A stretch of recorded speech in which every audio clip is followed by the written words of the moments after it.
Sa pangalawang pagkakataon mga kababayan, mga kausap natin si, ano yung pangalan niyo ulit? Imbot. Tatay Imbot. Although Kuya Imbot na lang kasi mas matanda pa ako. Pero kung titignan, murag mas matanda sila dahil sa kahirapan ng buhay. No? So mga kausap natin siya ngayon, makikilala rin natin ang kanyang nanay. Bagamat ang kanyang nanay hindi na nakarinig. No? Upo ako diri, ano to? Bay, tubig? Okay lang umupo? Ayan, salamat ha. Kuya Imbot, Uy! imo imbalay. Kuning balay. Pila ka tuig na kayo nakatira dito? Dugay na. Dugay na. Si nanay, kumusta ang nanay mo? Kamot rabog yan Kami lang doon rin, puyo. Kayong dalawa lang dito. Hindi na nakarinig si nanay. Di na. Di na kadungog. Sino maglungag? Siya. Siya, marunong naman. Mabuti malakas pa. Paano yun, bay? Paano yun kung si nanay hindi na mapagsaing? Siya magluluto. Siya magluluto sa baba. Dito ka sa baba maglungag. O kasi sa taas. Paano yan? Yung kaldero halimbawa, wala si nanay. Hindi mo makuha yung kaldero. Ipapanawag na kudaan bago siya lakaw. Ipababa mo muna. Ang problema, no? So yun mga kababayan, mga kabarangay, no? Nasaksihan po natin, nakita natin kung gaano kahirap ang buhay nila dito. No? Kaya nakakabilib si tatay ay Kuya Umpot. Imbot. Imbot. Bakit Imbot? Umbot. Umbot. Sinong gumawa pangalan mo? Umbot. Anong ibig sabihin ng umbot? Kasi pasabot ang umbot. Kasi pasabotan ng umbot. Maman akong pangalan. Pangalan niya. Pangalan ako. Sinong gumawa nun? Isinagay mo. Isinagay mo sa pangalan. Kato akong papa. Kuya Umbot, gaano kahirap ang buhay nyo dito? Di ka maning kamot. Wala yun. Wagi mo kuan yun. Wagi mo kuan sa amo nga pagkuan lang. Pagkaon na mo dire.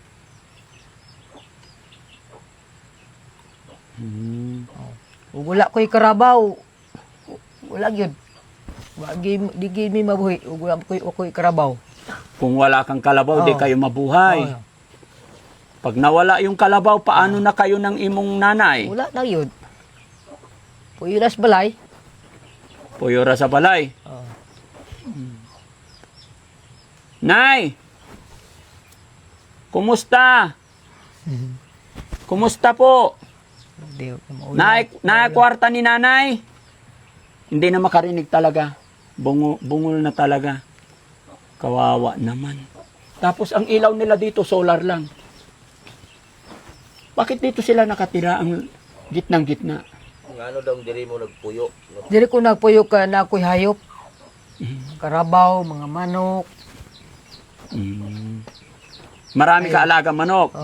Kung dito manggod, lisod kayo. Walay kuan dagang silingan dito. Piki away kabutangag karabaw dito. Dagang tanom ba? Ano daw? Pag doon sa sentro, walang mapastulan ng kalabaw at hindi makapag-alaga ng manok. So dito sila. Kaya dito. Buti hindi naman kinakain ng mga bayawak yung alaga nilang manok. Wala.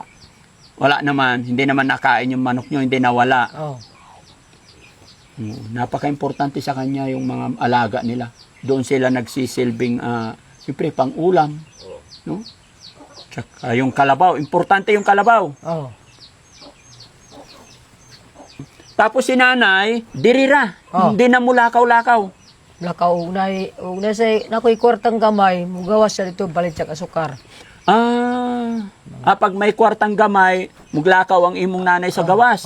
Palit ng Asukar. asukar. Pulbos. Pulbos. Ano yung pulbos? Kape? Mas kape. Oo. Ay, mga pita.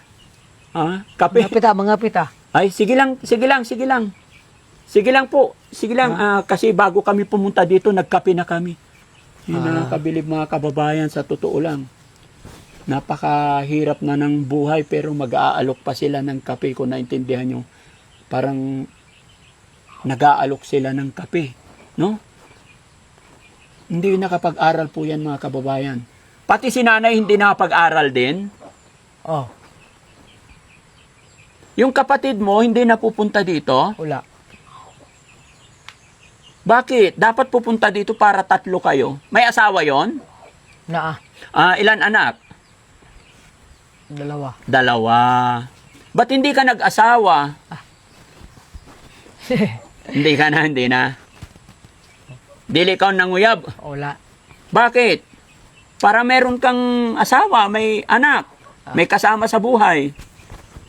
Kasi mga kababayan, nakakabilib kahit ganyan ang sitwasyon niya, nakakapagtrabaho. Tingnan nyo siya pa nga ang bumubuhay eh.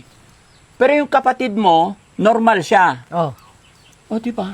Dapat yung kapatid ang bumubuhay sa nanay. Matagal na hindi nagpunta. No? Dito ka ba? Itatanong ko lang sa kanya. Bakit, upo ka ba? Bakit hindi yung kapatid na normal ang nagbubuhay sa nanay? Ganito, Tanong mo. Bot, nganong ikaw may nagbuhi sa imong mama na naman kay igsuon nga mutabang? wala naman to sa gawas po siya. Una Nasa ba sa sa gawas dapat bisang gamay lang nga kantidad para suporta si imong mama pareha karon nagsakit. Wala ba ko na ngayo? Dili ang importante ba nga makaambag sa gamay nga kantidad para sa inyo ha. Kay naman kay kapansanan kanang wala makatabangi. Abot nila. Pila na katuig Dugay na eh. Dili na mag-add to dili. 10 katuig. Oh, Grabe naman, no? Oo, kasi yun ang kwento nila matagal na daw na hindi nagsuporta. Mga ilang taon na nakalipas. Pinabayaan lang sila. Paano pag nagkasakit si Kuya Umbot? Ang inasahan na lang nila yung auntie nila nasa labas. Pag halimbawa kung talagang gipit sila, Mm-mm. wala silang income, may malapitan sila yung kamag-anak nila sa sentro.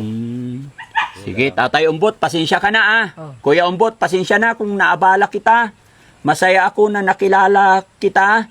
Salamat sa pag-alok mo ng kape, pero next time na lang na pagpunta namin siguro, oh. pagdadala kita ng grocery. Anong gusto mo? Bisa kong sara Ano daw? Kahit ano, Kahit ano. Ulam, anong gusto nyo mag-ina na ulam? Balik ako dire, magdala ako ulam. Anong paborito mong ulam? Manok lang Manok lang. Native. Oh. Native na manok lang. Isda, sa isda. Oh. Masarap, pritong bangus. Oh. Kailan ka huli nag-ulam ng pritong bangus? Dugay na. Dugay na. Matagal na. Magbigay akong pera para mamalingki si nanay, kaya papunta. Kababayan, bigyan natin sila, nakakaawa. kwarta na dako, di marunong. Kwarta na dako hindi marunong. Pero si Kuya Umbot marunong.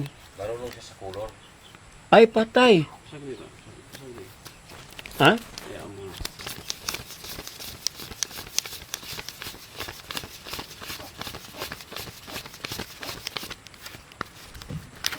Para makabili ka, Kuya Umbot, para makabili ka ng lami na sudan, tagay ko ikaw ng kwarta.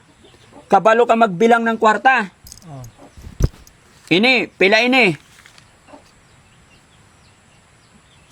Hawaki, hawaki. Sa imo na ino, ini. Pila iton. Pila, iha pa. Pila na. 3. Pila urot. Pila na tanan. Pila tanan. 500. Ay pala lagi. Ay pala lagi ang tanan ba? Oh.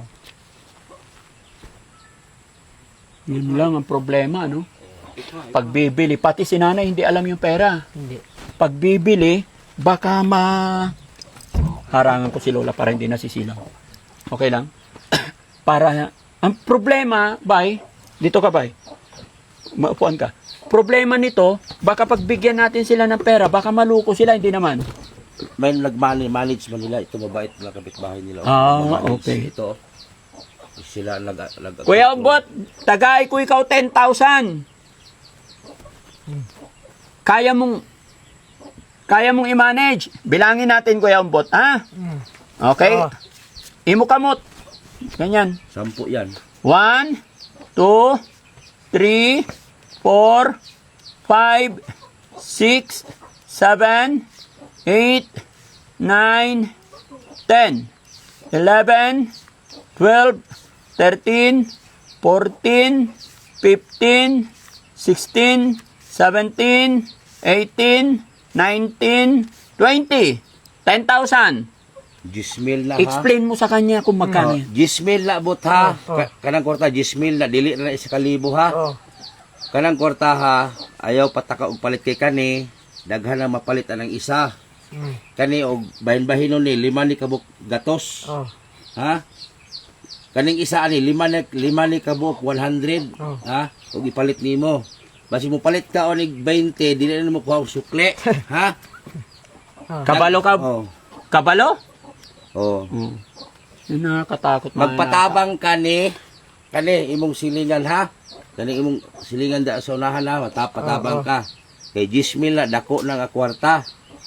Palitan nimo magtambal. Oh. Tapos bugas og inyong mga stock na ulam, ha, sudan. Oh, pila na? Pila na? Gismil. Naman natulala naman ka. Ha? Ha? Karon nakakagunit ana. Ito kan isulti og first time ba nimo? Isulti ni Daddy Frankie, magpasalamat ka. Ay, salamat din ani. Oh. Inyong imong gitabang sa kuha. Anong masasabi mo ba? Kani para ragyapon ako ipalit na ko yung mga kuha na mo ni konsumo, Mm-mm. mga ulam. Salamat sa atong Ginoo. Oh. Mm-mm. Ay gitabang nimo sa kuha sa mo. Ang pingin ng kwarta ha. Oh. Mm-mm. Ang pingay kwarta. Ug unsay kailangan ninyo paliton, palita. Basi na mo mangayo sa inyo ha, kala para sa inyo na ha. Kay dili man ka katrabaho, lama kay kapansanan. Oh. Importante bugas, tapos tambal. Kaya nagsakit kasi ito eh. Bay, anong naramdaman niya na nakatanggap siya ng ganyang kalaking pera? Oh. Tubag buta. Usa man imong gibati karon nga nakadawat kag inaanak ka dako, isulti. Salamat. Usa imong gibati ba? Salamat. Wala ba ka nalipay? Nalipay man. Nalipay ko nga na yung katabang sa kuha. Okay lang yun, Bay, kasi talagang kahirapan ng buhay, tapos hindi nakapag-aral. Oo. Kaya hindi sila makapagsalita or makapagsabi, hindi nila ma-express yung totoo nilang nararamdaman. Pero ang totoo dyan, masaya ako na nakilala ko sila, natulungan natin sila. Pila man kadako, pila man jud ang kadako imo nagunit ang kwarta bot. Gamay ra gud. Pila nga gamay? 5 lang. Ha? 5. 5, 500, 5,000. 5,000 mora na imo nagunit ang sukad. Okay yun, okay na yun. Basta importante ba, nakatulong tayo sa Oo. kanila. Oo. Hiling ko lang, ipag-pray ko lang na maingatan niya. Oo. At sana loobin ng Panginoon na makabalik pa kami dito para mapagdala ko ano pa yung pwedeng kailangan, bigas, mga kababayan, mga kabarangay. Isang pamilya na naman ang ating napuntahan dito na talagang sobra ang kanilang pinagdadaanan ng hirap sa kanilang buhay. Pero salamat sa Panginoon, gaano kahirap, gaano kalayo, gaya ng aking sinabi, ay nakita pa rin natin, natuntun pa rin natin sila dahil sa tulong ni dahil po sa tulong ni Sir Butiti. Kaya sa lahat po ng nakasuporta sa Team Daddy Frankie mula noon hanggang ngayon, maraming salamat po sa inyong lahat. Luzon, Visayas, Mindanao. Maraming salamat po sa mga kababayan nating OFW, mga kababayan natin na nasa ibang bansa. Kayo po ang isa sa mga rason kung bakit nakakatulong tayo. Patuloy-tuloy tayo nakapagbigay ng tulong pinansyal o anuman ang mga naibibigay ng inyong lingkod. Lalong-lalo na po yung mga nandyan sa baba, sa premiere natin. Maraming salamat. Every time po na nakakita ako ng ganitong mga kapatid natin, mga kababayan, na may kapansanan, sobra ang hirap ng kanilang pinagdadaanan, pero hindi alintana ang hirap, pagod, mga paghanap buhay lang para may makain. Ayon nga po sa kanya, kung hindi siya magtrabaho, wala na raw silang makain mag-ina. Naiiyak ako, nasasaktan ako sa nakikita ko sa nangyayari ng mga ganito. Kaya mga kababayan, maraming salamat sa walang sawa ninyong pagsuporta dahil po sa inyong walang sa pagsuporta, tutulong magpapatuloy pa rin ang inyong lingkod mga kababayan. At loobin ng Panginoon na sana mabalikan ko pa si Kuya Umbot. Kuya Umbot, salamat sa Ginoo kay makaabot ako diri sa inyong mag-ina. Oh. No, ipag-pray natin na makabalik pa ako, magdala ako ng bigas. Kuya Umbot, naka-video ako. Oh. Mapapanood ng sanlibutan, mga kababayan natin. Unsay imong mensahe sa kanila? Mayroon ba siyang gustong sabihin? May gusto ba siyang panawagan o gustong request? Unsa man imong ipanawagan bot, naka-video man ta karon, kusgambing.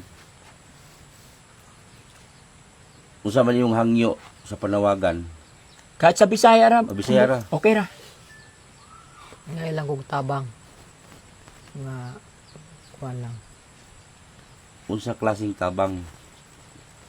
Nga ilang kong tabang mga bisag. Dili na bugas. Dili na kwarta pero mga ilang kong tabang mga bugas, mga panudan, mura na. Yun. Mura. Napakabait niya mga kababayan. Napakababaw ng kanilang kaligayahan. Yes. Sabi niya kahit hindi na pera, bigas lang tsaka pang ulam. Makaraos nga lang sila eh. Yun lang yung hiling ng pamilyang ito. No? So yun mga kababayan, mga kabarangay, no? Tumatayo talaga yung balahibo ko sa mga ganitong sitwasyon. Puro kalyo na yung kamay niya. Itong kamay niya kaliit-liit, ito walang power. Ito lang yung kamay ni Kuya Umbot nagsisilbing lakas niya. Kuya Umbot, laban lang ha. Ha? Happy gihapon. Amping mo, amping sa imong kwarta ha. Balik ako dito, promise. Pangako ko sa inyo yan mga kababayan, mga kabarangay. Magdadala po ako ng bigas. Ayon sa kanya, bigas siya kapang ulam lang. Mabuhay po tayo lahat mga kababayan, mga kabarangay. Kung sakali nanonood pa po kayo sa puntong ito, ako'y maglalambing. Pakishare po natin ang video ni Kuya Umbot nang sa ganon ay mas makatulong pa at matutulungan pa natin sila. God bless po sa inyong lahat mga kababayan. Magandang gabi po. Love you all po. Daddy Frankie po, anak ng Pangasinan, from Pangasinan. Nandito po ngayon sa lugar ng Magpet, North Cotabato. Magpit, North Cotabato. Mabuhay po. God bless po. Nagmamahal sa'yo.